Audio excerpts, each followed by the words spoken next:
Hey, welcome back. I'm Dharmendra sir from DSL learning institute, doctor Mukherjee Nagar, Delhi. मेरे प्यारे दोस्त, basically आज मैं आपको प्रेपोजिशन सिखा रहा हूँ। प्रेपोजिशन का बहुत आपने देखा होगा वीडियो, बहुत सर्च किया होगा, लेकिन सीखने का प्रयास आज करोगे आप। आज आप सीखोगे, आज आप कॉपी कलम निकालो। आज मैं सिखाता हूँ प्रेपोजिशन, आपको समझ में आ जाएगा। बहुत सारे लोग शिकायत करते हैं कि सर प्रेपोजिशन नहीं समझ में आता है, भेजा में घुसता नहीं। बस आज कॉपी कलम निकालो और आज और अभी आपको प्रेपोजिशन ना समझ में आए तो आप वीडियो में कमेंट करना, कहाँ पे दिक्कत है, कहाँ समस्या है। आप मुझे 2 मिनट के अंदर बता देना, मैं आपको उस कमेंट पर और बेहतरीन तरीके से काम करूंगा। मेरे को कमेंट करो और जहां तक हो सके मित्रों के साथ डिस्कस करो, 1000 लोगों से डिस्कस करो और फिर आप देखो कि आप सीख पा रहे हो कि नहीं सीख पा रहे हो। मुझे बताओ, यहाँ जो पढ़ाता हूं ना, लाखों के बीच में शेयर करो, बताओ और फिर देखो कि आपका परफॉर्मेंस उन लाखों से बेहतर आपका है कि नहीं। शुरू करते हैं प्रेपोजिशन और यहाँ पे आप जानने का प्रयास करें कि आखिर प्रेपोजिशन का यूज हम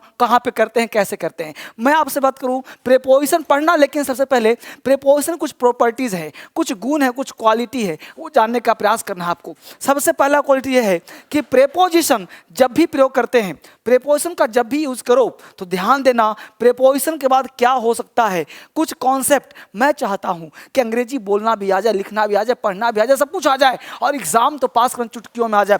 तो प्रेपोजिशन के बाद ध्यान देना V1, V2, V3, V5 है ना, इस सब का प्रयोग कभी नहीं करते। ध्यान देना बच्चे, प्रेपोजिशन के बाद कभी भी वर्ब का first form, second form, third form, fifth form कभी प्रयोग नहीं किए जाते। प्रेपोजिशन के बाद कभी भी सब्जेक्ट का प्रयोग नहीं किए जाते, ये ध्यान रखना। प्रेपोजिशन कुछ भी हो, ऑन हो, इन हो, आउट हो, ऑन हो, बन हो, कुछ भी हो, ये 2-3 फैक्ट अगर याद रखोगे ना तो आपको आजीवन गलती आपसे नहीं होगा। दुनिया में कहीं भी पढ़ो, लेकिन यह चीज़ अगर फॉलो किया तो आपसे कॉमन मिस्टेक्स नहीं होंगे। प्रेपोजिशन के बाद V1, V2, V3, V5 ये सब प्रयोग नहीं होगा। प्रेपोजिशन के बाद कभी भी सब्जेक्ट नहीं आएगा।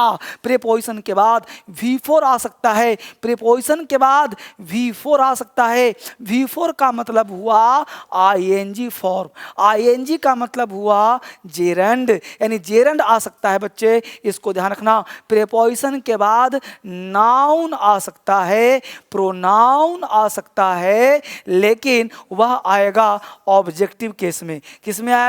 ऑब्जेक्टिव केस में आएगा बच्चे। ये ध्यान देना है आपको कि प्रेपोजिशन के बाद आ सकता है लेकिन ऑब्जेक्टिव केस में आएगा, इसको आपको ध्यान रखना है। खासकर मैं इसको बढ़िया से लेता हूं, प्रेपोजिशन के बाद नाउन प्रोनाउन आ सकता है लेकिन ऑब्जेक्टिव केस में आएगा, ऑब्जेक्टिव केस में आएगा, इसको ध्यान रखिए। ऑब्जेक्टिव केस का मतलब होता है, जस्ट बताता हूं क्या मतलब होता है। तो प्रीपोजिशन 2 ध्यान रखा, क्या ध्यान रखा? प्रीपोजिशन V1, V2, V5 नहीं होगा।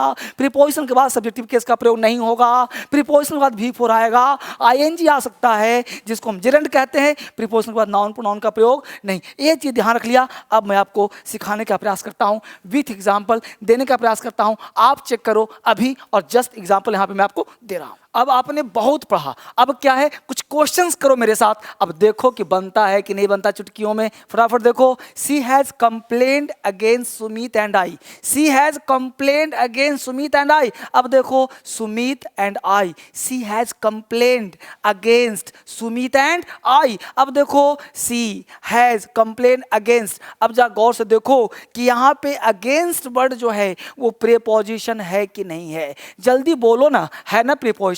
तो ये अगेंस्ट हो गया प्रेपोजिशन। हमने अभी जस्ट क्या बोला 1 मिनट पहले कि आफ्टर प्रेपोजिशन, फिर से सुन लो, आफ्टर प्रेपोजिशन कौन सा केस? सब्जेक्टिव केस नहीं होता। आफ्टर प्रेपोजिशन ऑब्जेक्टिव केस का प्रयोग होता। अब देखो नाउन, जो नाउन होता है वो नाउन सब्जेक्ट और ऑब्जेक्ट दोनों सेम होता है। ये जो नाउन होता है ना, सब्जेक्ट ऑब्जेक्ट समान होता है। ये नहीं कि सुमित का ऑब्जेक्ट सुमिति हो जाएगा, सुमित का ऑब्जेक्ट सुमित ही रहेगा, राइट। लेकिन जब प्रोनाउन होता है तो प्रोनाउन सब्जेक्ट अगर आई है तो ऑब्जेक्ट में मी हो जाएगा, अगर सब्जेक्ट में ही है तो हिम हो जाएगा। ये बात समझ में आ रहा है बच्चे? तो वापिस आ जाओ, सुमित हो गया सब्जेक्ट लेकिन एक का क्या हो गया? ऑब्जेक्ट। तो प्रीपोजिशन के बाद कौन सा केस आता है? ऑब्जेक्टिव केस आता है। अब देखो आई क्या है? सब्जेक्ट, तो हो गया गलत। सब्जेक्ट ऑब्जेक्ट सब्जेक्ट गलत हो जाएगा ना। आफ्टर प्रीपोजिशन ऑब्जेक्टिव केस ही यूज, तो ये हो गया ऑब्जेक्ट, तो मे भी क्या हो जाएगा? ऑब्जेक्ट। बहुत बच्चा समझ रहा होगा सर सुमित तो सब्जेक्ट ना है। बेटा एक बात मुझे बताओ, एक बात मुझे समझाओ। और जहां देखो हमने कहा कि सब्जेक्ट ऑब्जेक्ट एक समान होता है। जैसे मान लो हमने कहा, यहाँ पे एग्जाम्पल दे रहा हूँ आपको समझने के लिए, हमने कहा कि he likes me, I like him. ये देखो ही क्या है, सब्जेक्ट, ये देखो मी क्या है, ऑब्जेक्ट, आई क्या है, सब्जेक्ट, हिम क्या है, ऑब्जेक्ट। तो ये देखो मी आई है ना, ये क्या है, मी क्या है, ऑब्जेक्ट, ये क्या है, सब्जेक्ट, ही क्या है, सब्जेक्ट, हिम क्या हो गया, ऑब्जेक्ट। अब इसी को ऐसे समझो, ये हो गया प्रोनाउन की बात। अब यहीं पे देखो, हमने कहा कि सुमित, सुमित, देखो गौर से, हमने कहा सुमित लाइक्स अमित, देखो गौर से, और इसी अमित को यहां रखा, तो अमित का ये ऑब्जेक्ट है, लेकिन यहाँ पे क्या बन जाएगा, सब्जेक्ट। तो अमित का सब्जेक्ट ऑब्जेक्ट दोनों सेम ही ना है, तो अमित लाइक्स, देखो सुमित, समझे बाबू। तो ये सब्जेक्ट यहाँ क्या आ गया, ऑब्जेक्ट। तो सुमित नाम जो होता है, नाउन, सब्जेक्ट ऑब्जेक्ट एक समान होता है। अब मुस्कुराना आ रहा है ना, समझ में आया बात को, तो सब्जेक्ट ऑब्जेक्ट एक समान। तो ये ध्यान रखना कि कभी भी प्रीपोजिशन सब्जेक्ट के, यहाँ पे ध्यान दिया, ये क्या था, ऑब्जेक्ट था, यहाँ क्या हुआ, ऑब्जेक्ट होना चाहिए, तो ये गलत हुआ ना बाबू। तो ये क्या हो जाएगा, राइट हो जाएगा। तो पहला तुम्हारा गलत है, दूसरा तुम्हारा सही है, बात समझ में आया। अगला देखो, ऑन रिच, ऑन, ऑन क्या है सर, प्रीपोजिशन है सर। तो बोलो प्रीपोजिशन के बाद भी बनाता है, V2 आता है, V3 आता है, V5 आता है, नहीं ना, अभी जस्ट ना पढ़ाया था, after preposition objective case, after preposition gerund, after preposition V4। तो बोलो ये V1 है ना। एग्जाम कैसे निकलेगा बेटा, एग्जाम कैसे पास करोगे। यहाँ देखो ऑन रीचिंग हुआ कि नहीं होगा, तो ऑन रीच गलत हो गया, ऑन रीचिंग होम। तो ऑन रीचिंग यानी ऑन के बाद जिरन का प्रयोग होना चाहिए, तो ये 4 सही 3 गलत। अब आ जाइए 5वां में, आई अब्सटेन फ्रॉम। अब बताओ स्मोक करूं कि स्मोकिंग करूं, स्मोक गलत, स्मोकिंग सही। बात समझ में आया, आगे बढ़े हम लोग, आगे के लिए देखते हैं। अब देखिए पहला प्रीपोजिशन क्या है, ऑन अबव ओवर। समझा भी रहा हूं, पढ़ा भी रहा हूं, ये छोटे छोटे वीडियो देके ना आपको प्रीपोजिशन सिखा दूंगा मैं, बस इसको संजो के रख लेना है और मित्रों से डिस्कस करो। ऑन अबव ओवर का प्रयोग कहां करते हैं, अभी देखो, ऑन अबव सबका हिंदी होता पर या ऊपर, हिंदी बिंदी को छोड़ो, आप समझने का प्रयास करो। ऑन अबव ओवर, अभी देखो फटाफट, ऑन अबव ओवर समझते हैं। ऑन का प्रयोग कहाँ करते हैं, ध्यान देना, जब कोई वस्तु किसी वस्तु के ऊपर हो तो ऑन लगाते हैं। फोटो समझो, जैसे मान लो ये वस्तु है, इस वस्तु के ऊपर कोई वस्तु है, अभी एग्जाम्पल दूंगा, हम कोई वस्तु के ऊपर, बोलो चिपका कि नहीं चिपका। तो जब कोई वस्तु के ऊपर कोई वस्तु सट जाता हो, चिपक जाता हो, रखा जाता हो, उसके लिए हम ऑन का प्रयोग करेंगे। तो जहां कहीं भी सट जाता हो, ऑन का प्रयोग, ऑन का बहुत सारा प्रयोग है, मैं आपको एक बेस बना दे रहा हूं। जब तक बेसिक नहीं कैसे होगा, टेबल पर किताब है, तो जिस चीज के ऊपर है, हम लोग रोड पर चलते हैं, इस जहां भी पर हो वहां पे आप ऑन का प्रयोग करना। जब कोई चीज किसी वस्तु के ऊपर कोई वस्तु हो, यहां पे क्या लगाना, ऑन लगाना। क्या लिखना, लिख लो हिंदी में, जब कोई वस्तु के ऊपर कोई वस्तु और सटा हुआ हो, लिखा, जब कोई वस्तु के ऊपर कोई वस्तु हो सटा हुआ हो, जब कोई वस्तु के ऊपर कोई वस्तु हो सटा हुआ हो, तो क्या लगाते हैं, बोलो क्या लगाते हैं, अरे बोलो ऑन। जब कोई वस्तु के ऊपर कोई वस्तु हो, सटा हुआ है कि नहीं, नहीं सर, सटा हुआ नहीं हो तो अबव का प्रयोग करेंगे। जब कोई वस्तु के ऊपर कोई वस्तु हो, चिपका हुआ नहीं हो, हवा में तैर रहा हो, अबव लगाएंगे। देखो मेरे सर के ऊपर फैन लगा है, तैर रहा है, क्या ऊपर है ना, क्या लगाएंगे, अबव। अबव कब लगाएंगे, जब कोई वस्तु के ऊपर कोई वस्तु हो, जब कोई वस्तु के ऊपर कोई वस्तु हो तो अबव का प्रयोग करेंगे। जब कोई वस्तु के ऊपर कोई वस्तु है तो अबव का प्रयोग करेंगे। ठीक है, तीसरा आ जाओ ओवर में, कि जब कोई वस्तु के ऊपर कोई वस्तु हो, लेकिन उस वस्तु को कम से कम 2 दिशाओं से घेर लिया हो। जैसे मान लो वस्तु हो, लेकिन ऊपर वाला वस्तु देखो घेर लिया है, तो जब कोई वस्तु के ऊपर कोई वस्तु हो, लेकिन ऊपर इस वस्तु को कम से कम 2 दिशाओं से घेर लिया हो, देख रहे हो, तो 2 दिशाओं घेर लिया हो, तो इसके लिए हम ओवर का प्रयोग करेंगे। फिर समझ लो एक बार, जब कोई वस्तु के ऊपर कोई वस्तु हो, लेकिन उस वस्तु को कम से कम 2 दिशाओं से घेर लिया हो, तो हम लोग क्या लगाएंगे, ओवर का प्रयोग। तो ऑन अबव ऊपर तीनों का मतलब ऊपर होता है, लेकिन अंतर समझना है कि जब कोई वस्तु को ऊपर सटा हुआ चिपका हुआ हो तो ऑन, जब कोई ऊपर हो लेकिन सटा हुआ, लिख लो ना, सटा हुआ नहीं हो, ऊपर हो, ऐसे ऊपर हो तो अबव का प्रयोग। और जब कोई वस्तु के ऊपर कोई वस्तु हो लेकिन चिपका हुआ से मतलब नहीं है, दो दिशाओं से घेर लिया है कम से कम, तो हम ओवर का प्रयोग करेंगे। दो दिशाओं से घेर लिया, जैसे छत है, मेरे ऊपर छत है, चारों तरफ से घिर गया, क्या लगाएंगे? ओवर। दो दिशाओं से मतलब नहीं है,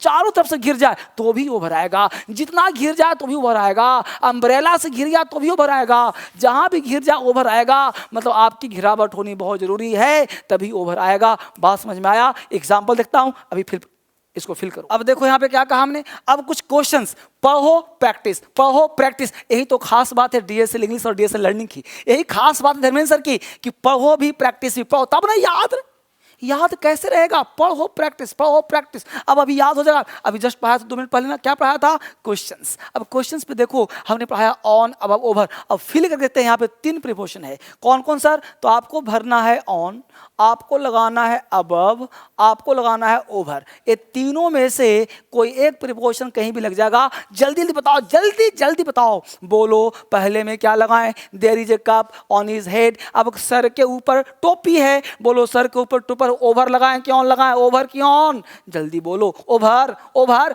गलत, यहाँ पे ऑन आ जाएगा। क्यों सर? क्योंकि टोपी से पूरा सर ढक लिया सर। तो ये बताओ कि क्या ये शरीर सर से अलग है क्या? क्या पूरे पैर के नाखून सर तक ढक लिया क्या? नहीं ना, सिर्फ इतने पार्ट ढका है, यानी सर पे रखा गया है, एक पार्ट है। अब टेबल पर किताब है तो क्या पूरे टेबल को घेर लिया? अगर पूरे को घेर लेता ना तो ओवर लगाते, अगर कैप से पूरा ढक जाता ना तो ओवर लगाते। एक पार्ट ढका है, यहाँ पे ढका है, यहाँ ढका है, इसलिए क्या आ जाएगा? ऑन आ जाएगा।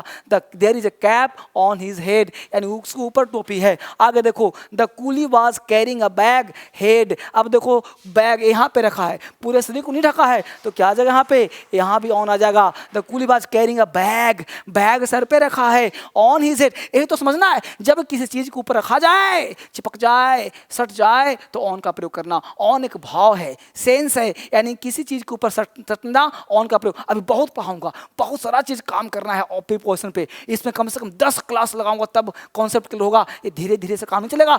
तेज आपके लिए तो बोल रहा हूँ, जल्दी सीख जाओ, फटाफट दिमाग तेज रखो, भटको मत। आगे देखो, the fan is us, the fan is on above over. ये देखो ऊपर से पंखा है, तो पंखा जो फैन जो चल रहा है वो चिपका हुआ नहीं ना है, कैसे घूम रहा है नहीं ना, तो क्या आ जाएगा? अबव।